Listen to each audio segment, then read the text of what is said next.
अस्सलाम वालेकुम everyone, welcome back to Sharmi's cooking corner. चलिए आज ऐसा चॉकलेट केक बनाते हैं जिसको बनाने के लिए आपको ना कुकर चाहिए, ना कढ़ाई और ना ही इसमें बनाने के लिए आपको ओवन चाहिए। और इसको हम नॉर्मल पतीले में बनाएंगे और बहुत ही इजी लेकिन बहुत ही ज़बरदस्त केक बन के रेडी होगा। ये केक बिल्कुल सॉफ्ट बनेगा और बिल्कुल जालीदार सा, लेकिन बहुत ही टेस्टी बन के रेडी होगा। तो आप इसको बर्थडे पे बना सकते हैं बच्चों का, अगर घर पे बर्थडे है या फिर आप घर में कोई सी पार्टी है तो आप उस पर भी बना के इसको रेडी कर सकते हैं। बिल्कुल इजी रेसिपी है। तो मेरी रेसिपी को ज़रूर देखें और मेरी रेसिपी को देखने से पहले मेरे चैनल को सब्सक्राइब करना ना भूलें, अगर आपने अब तक मेरे चैनल को सब्सक्राइब नहीं किया है, ताकि मैं इसी तरह की और भी सिंपल और ईजी रेसिपीज़ आपसे शेयर कर सकूँ। तो चलिए बनाना शुरू करते हैं। तो इसके लिए सबसे पहले मैंने 1/4 कप बटर लिया हुआ है। तो ये मैंने हल्का सा मेल्ट कर लिया था। और अगर आपको बटर नहीं डालना है तो बटर की जगह आप घी भी ले सकते हैं। और यहाँ पे मैंने आधा कप दही लिया हुआ है, तो थोड़ा थिक दही ही लेना है हमें। और इसके बाद अब हम यहाँ पे 3/4 कप शक्कर डालेंगे। तो ये पीसी हुई शक्कर है, इसको मैंने ग्राइंडर में पीस लिया था। और इसके बाद अब हम इन चीज़ों को अच्छे से थोड़ा मिक्स कर लेंगे, ताकि ये सारी चीज़ें अच्छे से मिक्स हो जाएं और ये बिल्कुल क्रीमी सा हो जाए। तो अब ये रेडी हो गया है। तो अब इसके ऊपर हम एक छन्नी रख देते हैं और यहाँ पे 1 कप मैं मैदा लूँगी। तो 1 कप मैदा ले लेना है और परफेक्ट मेज़रमेंट से अगर आप केक बनाएंगे तो आपका कभी नहीं बिगड़ेगा। और इसके साथ हम इसमें डाल देंगे 1 चम्मच बेकिंग पाउडर और 1/4 कप हम यहाँ पे बेकिंग सोडा डाल देंगे। और इसी के साथ हम इसमें ऐड करेंगे कोको पाउडर। तो यहाँ पे कोको पाउडर आधा कप कोको पाउडर लिया हुआ है मैंने। तो अब हमें ये सारी चीज़ें छन्नी पे डाल के और इसको इस तरह से छान लेंगे। तो अब ये सारी चीज़ें अच्छे से छन गई हैं और इसके बाद हम बाकी की चीज़ें इसमें ऐड कर देंगे। सबसे पहले 1 चुटकी यहाँ पे हम नमक ऐड कर देंगे और आधा कप यहाँ पे दूध डाल देंगे। तो दूध बिल्कुल ठंडा नहीं है, हल्का सा मैंने इसको गर्म किया हुआ है। तो अब हम आधा कप दूध डालने के बाद इसको मिक्स करेंगे। तो इसको सिर्फ हमें राउंड राउंड करके कट करना है और इसी डायरेक्शन में हमें मिक्स करना है। हमें इसको ओवर मिक्स नहीं करना है, बस हल्के हाथों से इसको इतना इसी तरह से मिक्स करना है कि बस ये जो सारी चीज़ें आपको दिख रही हैं ना, तो ये अच्छे से मिक्स हो जाएं और ये स्मूथ सा हो जाएगा। तो बस देखिए मैंने एक ही डायरेक्शन में इसको राउंड करके फिर कट किया है और ये स्मूथ सा मिक्स हो गया है। तो अभी मुझे ये थोड़ा थिक लग रहा है। तो मैंने यहाँ पे आधा कप दूध और ऐड कर दिया है। तो टोटल हमें 1 कप दूध चाहिए। 2 बार मैंने डाला हुआ है आधा आधा कप करके और इसको अच्छे से मिक्स कर लेंगे और उसी डायरेक्शन में राउंड और कट करके हमें इसको मिक्स करना है। और अब आप देख सकते हैं कि इसकी जो कंसिस्टेंसी है तो एकदम स्मूथ सी हो गई है। तो अब ये बैटर रेडी है। तो अब हम जिस पतीले में इसको बनाना है तो उसमें अच्छे से ब्रश कर लेंगे ऑयल को, या फिर बटर ले लें आप। अच्छी तरह से हमें चारों तरफ इसको ऑयल लगा देना है इस पतीले में, ताकि कहीं भी इसमें सूखा नहीं रहना चाहिए।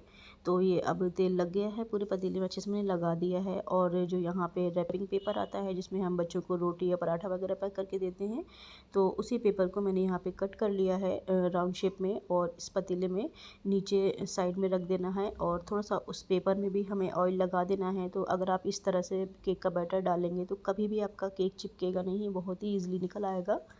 और अब हम इसमें केक का जो बैटर है तो वो हम इसमें डाल देते हैं।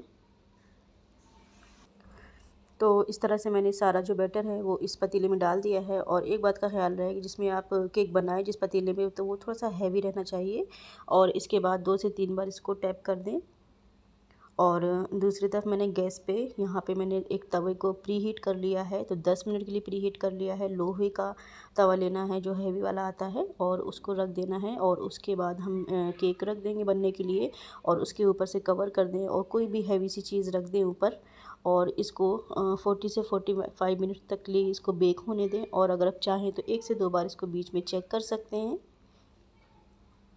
और इस तरह से मैंने 45 मिनट्स के बाद इसको देखा तो ये अच्छी सी इसमें खुशबू आने लगी थी। तो मैंने यहाँ पे जो टूथपिक आती है उसको डाल के 2 से 3 जगह इसको डाल के देखा है कि कहीं भी कच्चा तो नहीं है केक। तो मैंने यहाँ पे इस तरह से डाल के आप इसको चेक कर सकते हैं और इसके बाद देख लें कि कहीं इसमें बैटर तो नहीं आ रहा। देखिए बिल्कुल क्लीन निकली है जो ये है। तो इस तरह से अब हमारा केक बन के रेडी है। इसको ठंडा होने के लिए रख देते हैं और यहाँ पे एक पैन में हमें गर्म पानी ले लेना है और उसके बाद एक बाउल रख देंगे और जब ये गर्म हो जाएगा तो यहाँ पे हम चॉकलेट ले लेंगे। तो ये मैंने यहाँ पे नॉर्मल आप कोई सी भी चॉकलेट ले सकते हैं। तो मैंने यहाँ पे अमूल की चॉकलेट ली हुई है और इस बाउल में हम इसमें डाल देंगे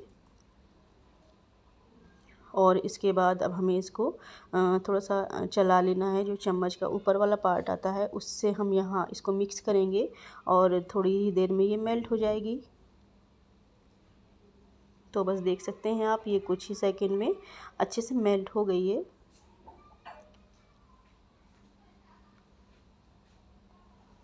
तो अब हम ये देखिए इस तरह से बिल्कुल मेल्ट हो जानी है। तो ये मेल्ट हो गई है बहुत ही अच्छी तरह से और इसको चलाते हुए मैंने इसको मेल्ट कर दिया है। 1 मिनट भी नहीं लगा और हो गई है। और इसके बाद हम इसमें 2 चम्मच शक्कर ऐड कर देंगे और शक्कर डालने के बाद भी हमें इसको चलाते हुए मिक्स कर लेना है। और अब ये रेडी है। तो जो नीचे गर्म पानी रखा हुआ था पैन में तो उसको हम हटा देते हैं और एक बार और अच्छे से इसको मिक्स कर लेते हैं। तो अब ये अच्छे से देखिए मिक्स हो गया है। शक्कर और जो चॉकलेट है आपस में अच्छे से मिक्स हो गई है। तो अब यहाँ पे मैंने जो अमूल की नॉर्मल क्रीम आती है तो वो क्रीम हमें ले लेना है। तो ये मैंने 1 कप ली हुई है और इसी के साथ इसमें जाएगा कोको पाउडर। तो ये हम इसमें 2 चम्मच डाल देंगे और इसके बाद अब हम इन चीज़ों को अच्छे से मिक्स कर लेना है। तो ये मैंने 1.5 से 2 चम्मच डाला हुआ है और अब इसको अच्छे से थोड़ा सा पहले चम्मच से मिक्स कर लेते हैं।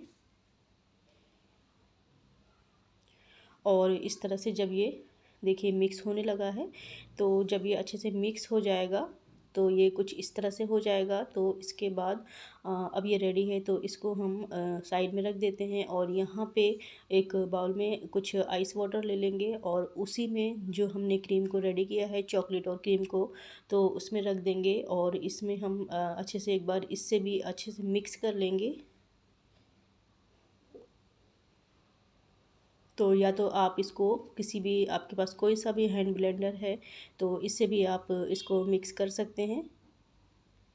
और इसके बाद अब जो हमारा केक था तो वो ठंडा हो गया था तो इसको भी हम निकाल लेते हैं। तो साइड से पहले इसको एक चाकू से इसको इस तरह से पहले कर लेंगे और उसके बाद एक प्लेट हम इसमें नीचे रख देंगे और एक प्लेट हम इसके ऊपर रख देंगे और इसके बाद इसको पलट देंगे। और पलटने के बाद इसको हमें इस तरह से निकाल लेना है। तो अब आप देख सकते हैं कि कितने आसानी से ये जो केक है हमारा तो ये पतीले से निकल आया है। और जो पेपर है तो उस पेपर को हम पहले हटा देंगे। तो आप देख सकते हैं इसका जो कलर है वो भी कितना प्यारा आया हुआ है और बहुत ही अच्छा सा हमारा केक बन के ये रेडी हो चुका है चॉकलेट केक। तो अब जिसमें हमें केक को पूरा डेकोरेट करना है तो उसमें हम इसको निकाल लेते हैं। तो ये देखिए मैंने एक दूसरी प्लेट में निकाल लिया है और अब मैं आपको दिखाती हूँ कितना ज़्यादा सॉफ्ट और कितना स्पॉन्जी बना हुआ है। तो देख सकते हैं आप ये कितना ज़्यादा सॉफ्ट केक बना है हमारा। और ये हमने इसको पतीले में बनाया है, ना ही ये ओवन में बना है, ना ही ये कुकर में बनाया है। मैंने इसको नॉर्मल पतीले में बनाया हुआ है। तो इस तरह से एक धागा जो आता है तो उससे हम कट कर लेते हैं तो बहुत ही ईज़िली और एकदम क्लीन कट हो जाता है। आप चाहें तो इसको एक चाकू से भी कट कर सकते हैं। तो मैंने एक बार इससे किया था तो बहुत ही क्लीन कट हुआ था। तो इसको 2 पार्ट में हमें कट कर लेना है। तो 2 लेयर वाला यहाँ पे मैं केक बना रही हूँ तो इसलिए मैंने यहाँ पे इसको 2 पार्ट में कर लिया है। तो आप देख सकते हैं अंदर से भी ये कितना अच्छा सा जालीदार सा बना है और कितना अच्छा क्लीन कट हुआ है। तो आप एक बार इसको धागे से कट करके देखें, बहुत ही अच्छे से कट होगा। तो ऊपर वाला जो पार्ट है उसको हटा देना है और बीच में हम सबसे पहले जो हमने चॉकलेट की क्रीम रेडी करी थी तो उसको पहले हम इसमें अच्छे से चम्मच से लगा देते हैं।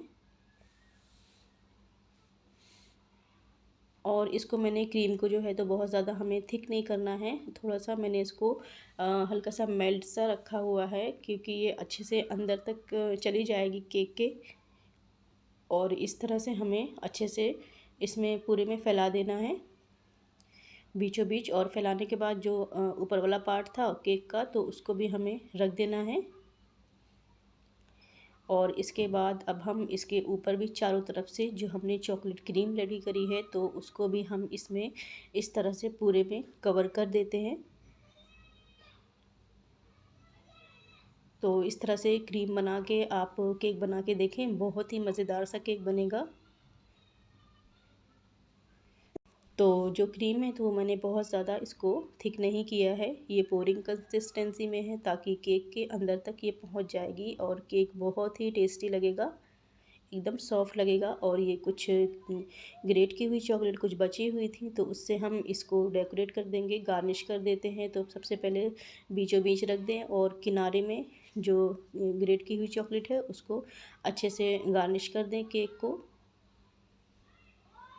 तो इसके अलावा आप कोई सी भी चॉकलेट ले सकते हैं, या फिर आप आपको किसी और तरीके से इसको डेकोरेट करना है तो आप कर सकते हैं।